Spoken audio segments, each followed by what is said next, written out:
చాలా మంది గురువులు స్టేజ్‌ల మీద కూడా చెప్తున్నారు. మాంసాహారాన్ని మీరు ఎంకరేజ్ చేయొద్దు హ్మ్. అని చెప్తున్నారు. వాళ్ళు చెప్పడానికి ఒక శాస్త్ర ప్రామాణిక ఉంది. ఒకటి నాన్న మాంసాహారం అంటే ఉదయం లేచిన కాడి నుంచి రాత్రి వరకు తినమని కాదు. హ్మ్. ఒకటి గుర్తుపెట్టుకో. ఇవాళ కల్చర్ ఎట్లా ఉంది? ఓకే. ఆ గురువులు చెప్పటానికి కూడా వెనకాల భావం అర్థం చేసుకోండి first of all. Okay. Okay. వెనకాల భావం 3 AM బిర్యానీ అని పెడతాడు. హ్మ్. ఓకే. 2 గంటల నుంచి క్యూ ఉంటది. అర్ధరాత్రి 2 గంటలకు, 3 గంటలకు బిర్యానీ ఏందయ్యా? చికెన్ బిర్యానీ, మటన్ బిర్యానీ నాకు అర్థం కాక అడుగుతున్నాను. అంటే ఎప్పుడు తినాలి మాంసాహారం? ఎప్పుడు తినాలి? సైంటిఫిక్‌గా కూడా ఆలోచించండి. ఆ తిన్న ఆహారం ఎప్పుడు అరుగుద్ది? ఇవన్నీ ఆలోచించి ఫాలో అవ్వండి. అంతేగాని నాకు ముక్క లేనిదే నాకు ముద్ద దిగదు అంటే గొప్ప ఏంటి ఏమన్నా? హ్మ్. అదేమన్నా గొప్ప ఫీలింగా? నువ్వు మాంసాహారం అయితే అయ్యుండొచ్చు. నువ్వు మాంసాహారం తింటున్నావు అని చెప్పి కోళ్ళ ఫారాలు పెట్టి, ఓకే. మేకల ఫారాలు పెట్టి పెంచి చంపడం తప్పు.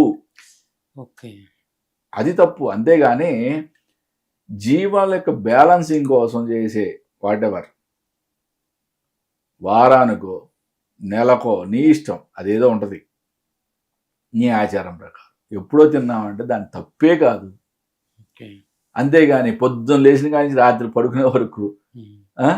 అదొక యుద్ధ ప్రాతిపదికలా పెట్టుకొని ఓకే. 3 పూట్ల మాంసాహారం తినేవాళ్ళని నేను చూసా. హ్మ్. ప్రతిరోజు మాంసాహారం లేకుండా ముద్ద దిగని వాళ్ళని నేను బోలెడుమందిని చూసా. ఓకే. అది తప్పు. ఇప్పుడు నీ కోసం అసలు జీవులను సృష్టించడం ఏంటి? హ్మ్. కోళ్ళు సహజంగా పెరగాలి. పెరిగిన దాన్ని మాంసాహారులు తినొచ్చు. ఓకే. ఆ పెరిగితే వాటిని చంపుకొని తినొచ్చు. అంటే తప్పే లేదు. నీకోసం స్పెషల్‌గా ఫార్మ్స్ పెట్టి, ఆ కోళ్ళను పెంచి, వాటిని చంపి వాళ్ళు తింటావా? హ్మ్. చంపడం తప్పు కానే కాదు. మరీ చెప్తున్నాను. ఓకే. బలి ఇవ్వడం అనేది తప్పు కానే కాదు. ఓకే. మాంసాహారం తినడం అనేది తప్పే కానే కాదు. కానీ దానికి ఒక లిమిట్ ఉంటది. నువ్వు భగవంతుడు ఇచ్చిన దాన్ని ఆ గీతను దాటి నేనే సృష్టిస్తా, నేనే చంపుతానంటే ఓకే. అవంతా కూడా కలియుగ ధర్మం ప్రకారం మానవాళి మీద పడుద్ది.